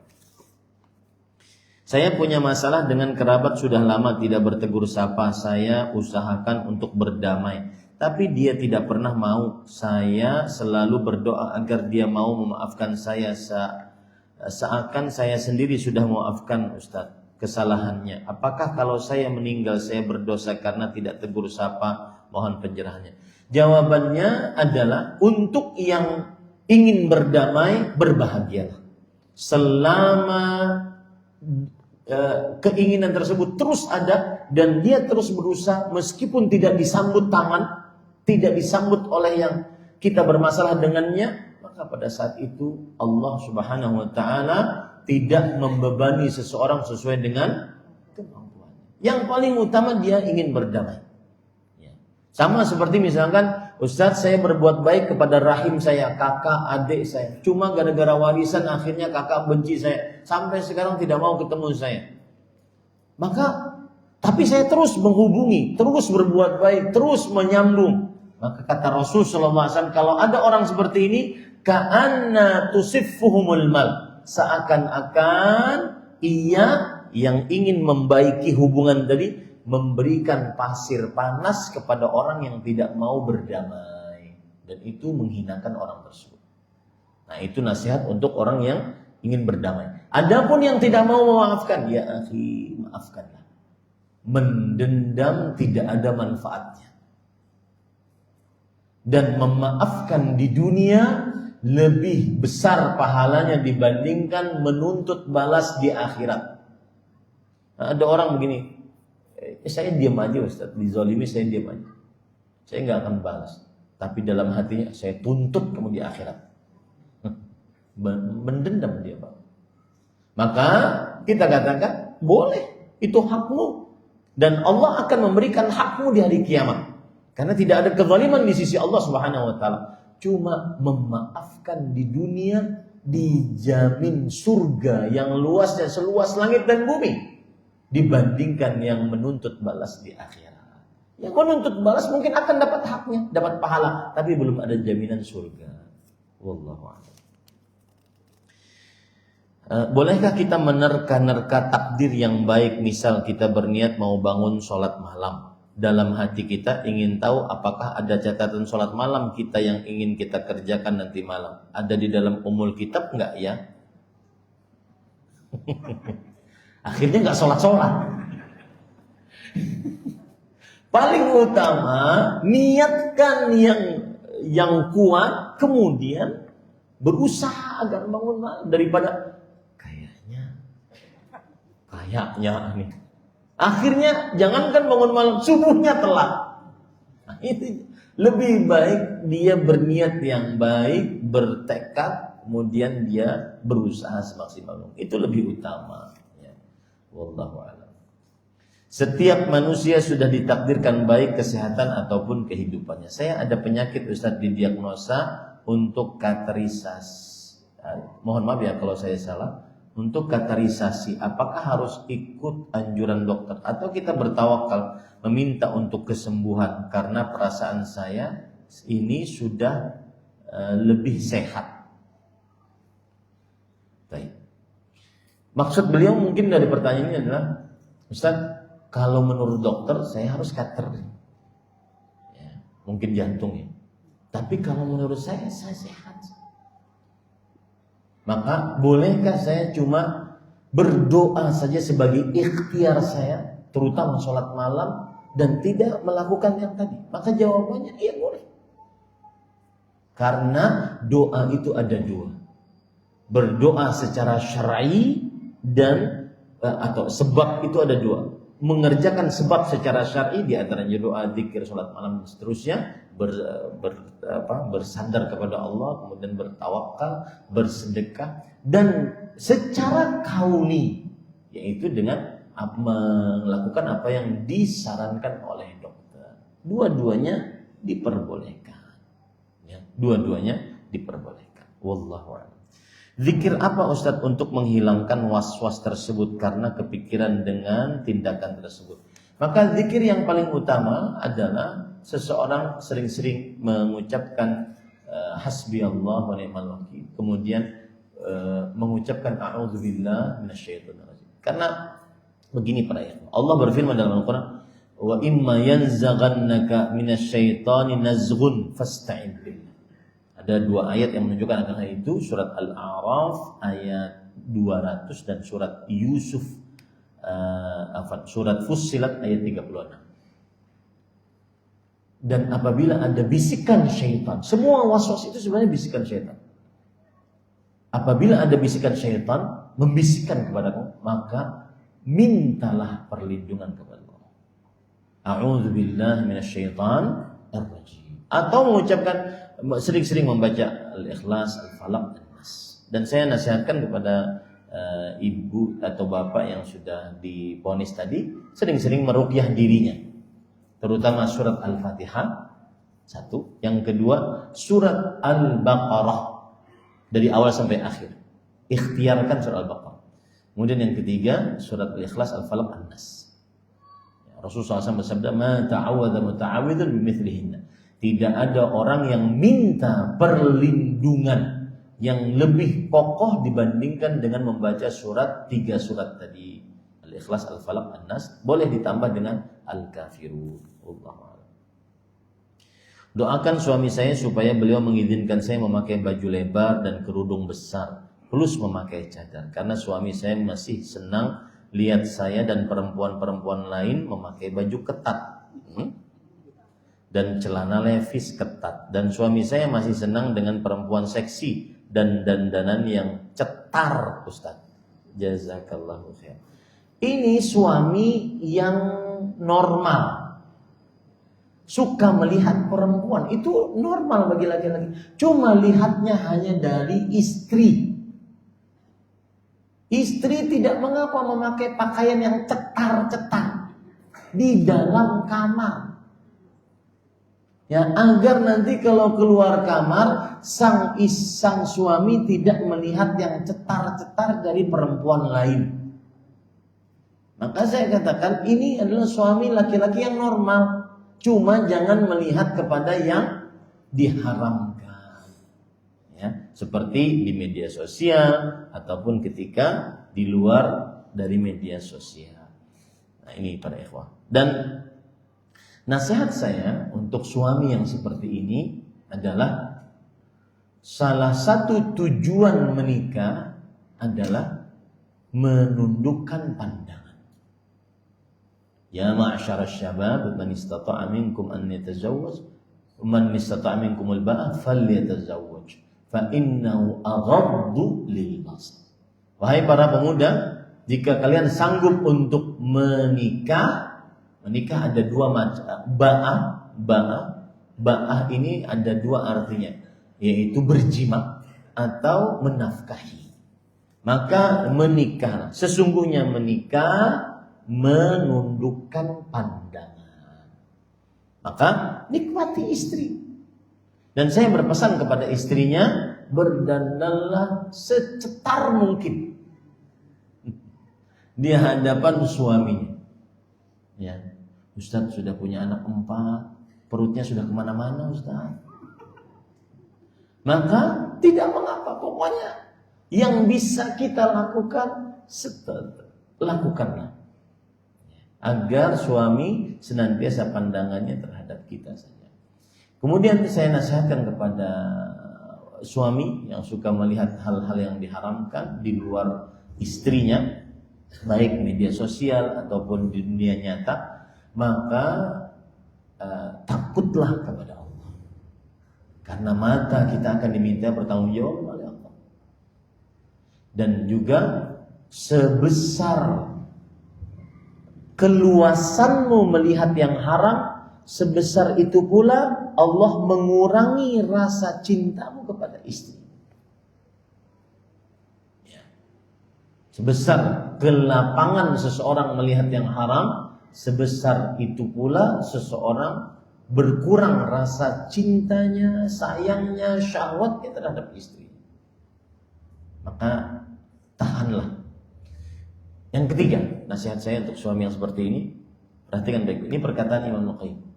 As-sabru ala ghaddil basar ahwanu minas sabri alal alami ma ba'dah.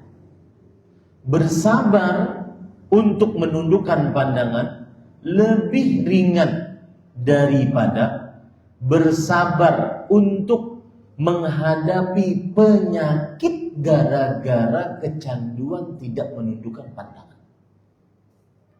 Paham maksudnya, Pak?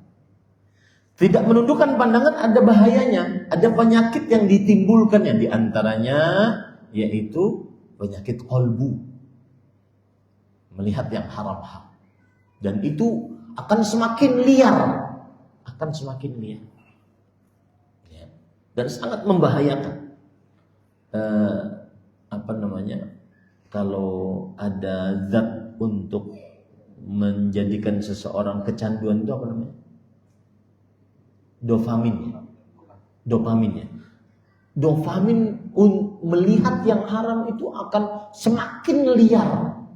Tidak mencukupkan dengan yang begini, terus sampai yang jelek-jelek. Saya pernah mendapati suatu ketika, Pak. Nah, ini bahayanya yang tidak bersabar atas menundukkan pandangan. Seorang pemuda nangis. Setelah kajian menghampiri saya di rumah makan. Ustaz, sulit banget Ustaz, tolong Ustaz. Saya itu sampai saking kecanduannya, saya nangis, mulut saya istighfar, tapi saya tetap melihat. Sampai segitunya. Saya nangis, takut sama Allah. Mulut saya istighfar, tapi saya harus melihat.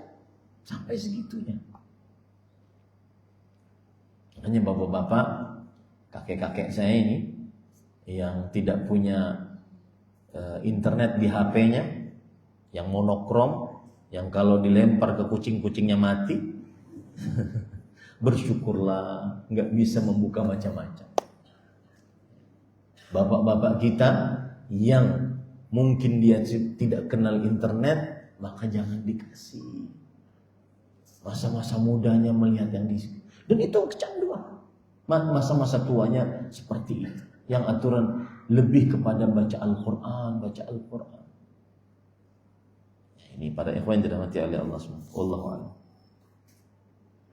Saya mau menyekolahkan anak saya di sekolah sunnah, tetapi sekolah sunnah mahal banget Ustaz. Qadarullah saya nggak mampu untuk biaya sekolah sunnah. Kenapa ya Ustaz? Sekolah sunnah itu mahal-mahal semua. Pertanyaan saya, boleh nggak Ustaz anak saya ini saya daftarkan di sekolah umum meskipun saya kurang yakin anak saya sekolah di umum, takut ada pelajaran di luar syariat. Jazakumullahu khair. Jawabannya, saya ingin dudukkan permasalahan dulu. Asal hukumnya kita ini bertanggung jawab atas anak kita. Ya. Nah, oleh karena itulah kita memfasilitasi anak kita untuk bisa mendapatkan pendidikan agama yang luas dan mumpuni. Oleh sebab itulah ada kemudian sekolah-sekolah yang mengusung dakwah sunnah, yang mengajarkan akidah yang benar, ibadah sesuai dengan sunnah, dan seterusnya, akhlak yang mulia. Ya. Asal hukumnya itu. Nah, kalau sudah paham asal hukum ini, apabila Anda sekolahkan, misalkan tadi katanya tidak mampu ya. Nanti saya akan singgung kenapa mahal tadi akan saya singgung. Tidak mampu dia, lalu dia sekolahkan di umum, maka kembalikan kepada asal hukum. Tidak mengapa dia sekolah umum, tapi dia harus bertanggung jawab nih atas akidah anaknya, ibadah anaknya, dan akhlak mulia anaknya. Nah, itu tentunya tugasnya tidak mudah. Nah, begitu cara berpikirnya. Tidak ada kewajiban harus ke pesantren. Cuma ke pesantren memudahkan orang tua agar tugas kita, kewajiban kita sebagai orang tua terlaksana, yaitu mengajarkan kepada anak akidah yang benar, ibadah sesuai dengan sunnah, akhlak yang mulia. Dan jujur saja Pak, tahun ini kami di pesantren dan pesantren-pesantren lain ini ada semacam penurunan. anak-anak wali-wali santri atau orang tua tidak menyekolahkan anaknya ke pesantren. Mungkin musuh-musuh Islam berhasil mendeskripsikan lembaga pendidikan Islam. Lihat saja, setiap kali ada masalah kan LGBT diangkat, begitu masifnya. Akhirnya orang-orang tidak mau masukkan anaknya ke pesantren. Nah, kita sebagai lembaga pendidikan sih tidak mengapa, nothing tulus. Kita hanya menyediakan tempat, kalau ada yang mau mendaftar, alhamdulillah. Yang tidak mendaftar, kita sudah berkehidupan sebagaimana biasa. Nah, kembali ke permasalahan tadi, bahwa orang tua cara berpikirnya adalah dia wajib mengajari anaknya akidah yang benar, ibadah sesuai dengan sunnah, akhlak yang mulia. Dimanapun, di pesantren kah atau di luar kah, itu caranya. Jadi tidak ada kewajiban. Tetapi kalau di luar tentunya tugasnya tambah apa Pak? Tambah berat. Kalau saya beri contoh HP saja, di pesantren nggak boleh. Kalau di rumah, bagaimana kita mau menjaganya 24 jam? Ya. Belum lagi nanti ada istilah di kalangan para generasi Z dan generasi A, ada alter life. Hidup yang alternatif. Real life-nya mungkin dia keluar jilbaban, sekolah, dan seterusnya. Alter life di dalam kamar. Wifi 24 jam. Kemudian dia buka dua dadanya, dia buka pantatnya, dia dapat gift dari live di media sosial. Dapat itu alter life. Bisakah kita 24 jam menjaganya? Apalagi kalau sudah anak perempuan punya kamar sendiri, kamar mandi di dalam kamar. Kalau makan tinggal online. Jarang ngumpul dengan orang tua.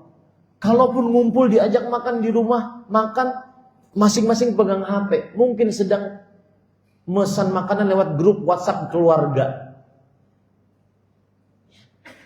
Susah. Beda dengan pesantren, akan mudah. Orang tuanya di rumah, bahkan pernah ada wali santri mengatakan, Ustadz, bagus Ustadz, Ramadan sekalian gak usah pulang Ustadz. Tenang kami Ustadz. Iya. Saya bilang kepada bapak itu, gantian dong Pak. Lumayan ini jaganya Pak. Ya. Ramadan kami gak bisa kemana-mana. Saya pimpinan pesantren gak bisa kemana-mana. Yang ustadz-ustadz lainnya gak punya pesantren bisa umroh, bisa apa. Saya gak bisa kemana. Jaga anak santri saya. Yang pahalanya umroh dalam bulan Ramadan senilai haji, gak bisa jaga sampai 1 Syawal baru para wali santri ngambil. Itu peraturan di pesantren. Harus jaga. Ini para ikhwan yang dirahmati Allah. Jadi, kenapa mahal? Kenapa mahal? Pertama, tidak semua apa? Mahal. Berarti masuklah ke dalam lembaga pendidikan Islam, baik itu pesantren atau Islamic boarding school, yang sesuai dengan kemampuan. Ustadz, yang agak miring harganya, fasilitasnya kurang. Ya ada harga, ada barang Bapak Ibu. Saya di pesantren saya, SPP 2 juta. Tapi kita tidak mengenal tempe dan tahu sebagai lauk. Nggak ada tuh. Nggak ada.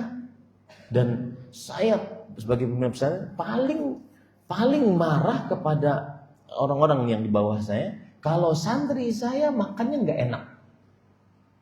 Kenapa? Karena mereka sudah belajar menguras otak, baru bangun, baru melek Pak, sudah suruh ngafal. Apalagi kalau sudah baru pulang dari liburan, itu kadang duduk begini Pak. Dia bengong mau ngapain? Ini di mana saya?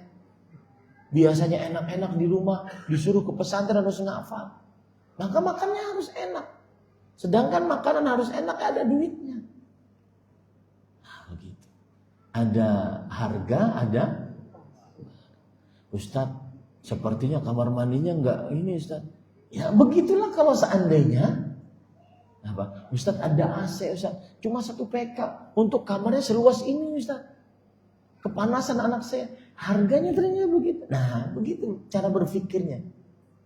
Begitu cara berpikir. Ya. Ini Bapak Ibu saudara-saudari yang dimuliakan oleh Allah.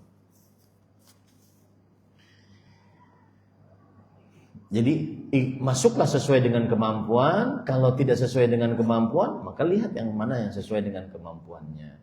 Dan subhanallah, saya sering mengatakan yang mengeluhkan dengan mahalnya ini, kenapa kadang tidak mengeluhkan dengan sekolah-sekolah umum, kuliah-kuliah umum? Mau keluar ratusan juta untuk umum. Betul apa betul? Enggak pernah itu protes. Kuliahnya mahal, UKT-nya mahal. Enggak pernah itu.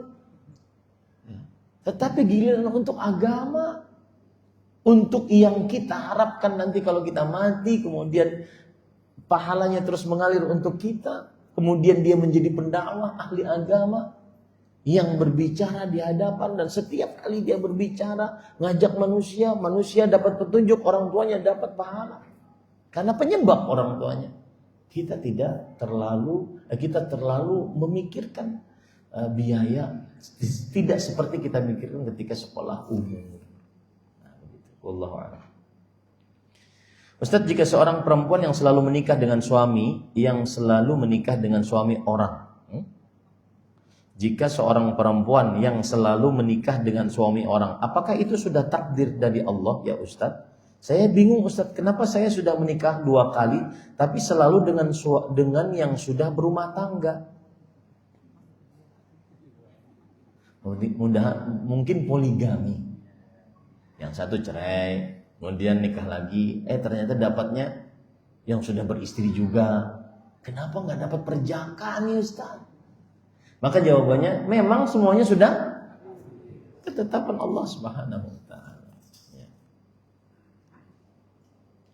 Saya sudah 2 tahun, bukan berarti dengan jawaban tadi akhirnya sudah berarti memang begini takdirnya. Enggak, cari yang perjaka. Saya sudah 2 tahun ini alhamdulillah sudah bercadar. Ustaz, doakan saya supaya saya tetap istiqamah dalam menjalankan syariat dari Allah. Ustaz, saya izin bertanya, apakah anak saya tahun depan insya Allah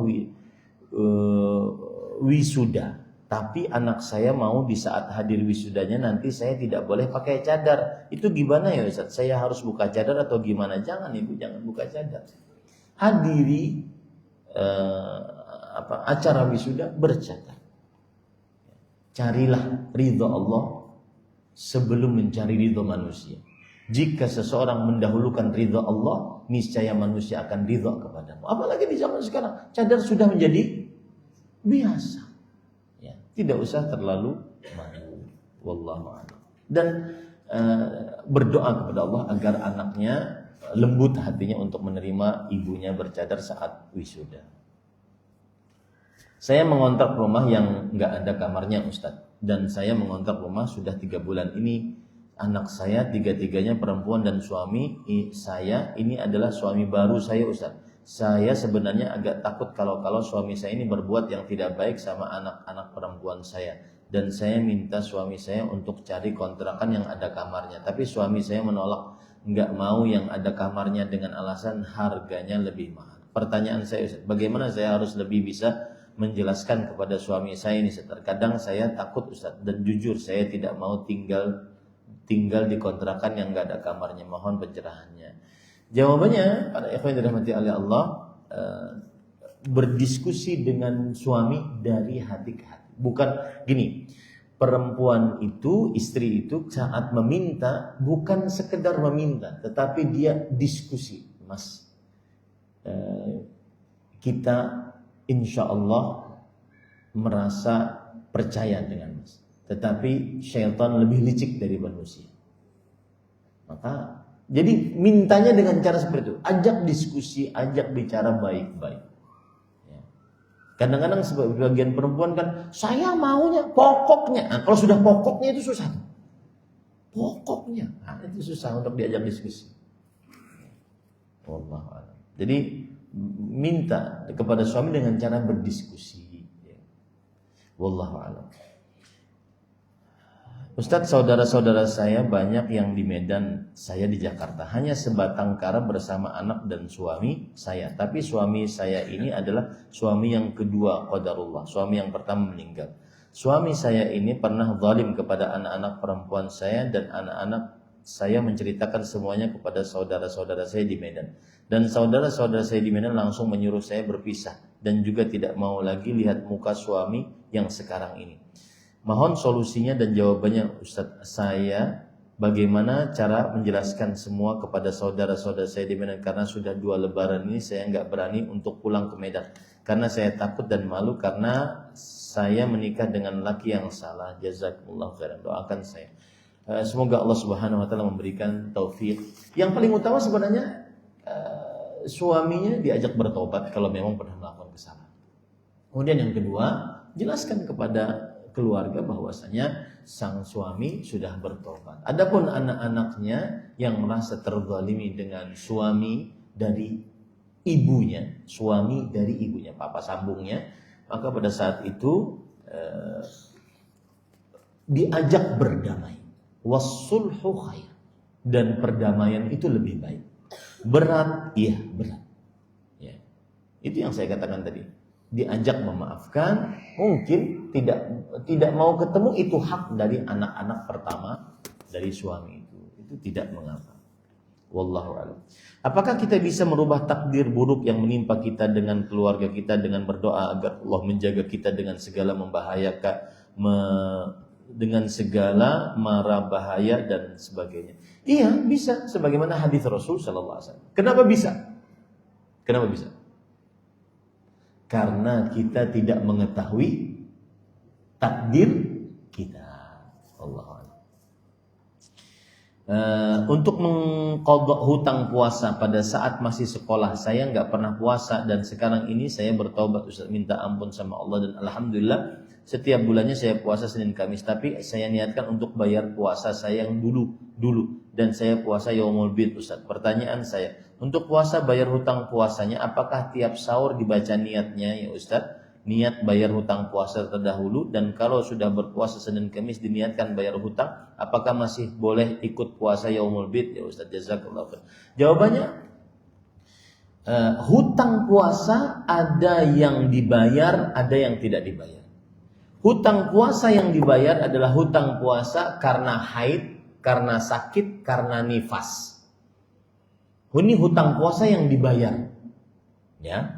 Hutang puasa yang dibenarkan untuk tidak berpuasa, itu hutang puasa. Adapun hutang puasa karena dia tidak berpuasa karena malas, karena meremehkan, karena acuh tak acuh, maka wallahu a'lam, saya lebih condong kepada pendapat ini tidak dibayar, tetapi ditaubati.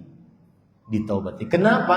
Karena puasa itu ada waktunya. Bulan Ramadan ada waktunya. Siapa yang berpuasa di luar bulan Ramadan, dia melakukan perbuatan mengada-ngada, maka tidak boleh melakukan perbuatan mengada-ngada. Dia wajib bertaubat saja kepada Allah Subhanahu wa taala, kemudian tidak perlu mengqadha. Tapi hutang puasa yang wajib dia bayar, hutang puasa karena haid, hutang puasa karena nifas, hutang puasa karena karena sakit, karena safar, maka itu dia bayar. Demikian. Wallahu a'lam. Subhanakallah bihamdika asyhadu an la ilaha illa anta astaghfiruka wa atubu ilaik. Semoga kita diberikan berkah oleh Allah Subhanahu wa taala. Semoga kita diberikan afiat oleh Allah Subhanahu wa taala. Semoga kita diistiqomahkan oleh Allah Subhanahu wa taala. Wa sallallahu nabiyana Muhammad walhamdulillahirabbil alamin. Wassalamualaikum warahmatullahi wabarakatuh.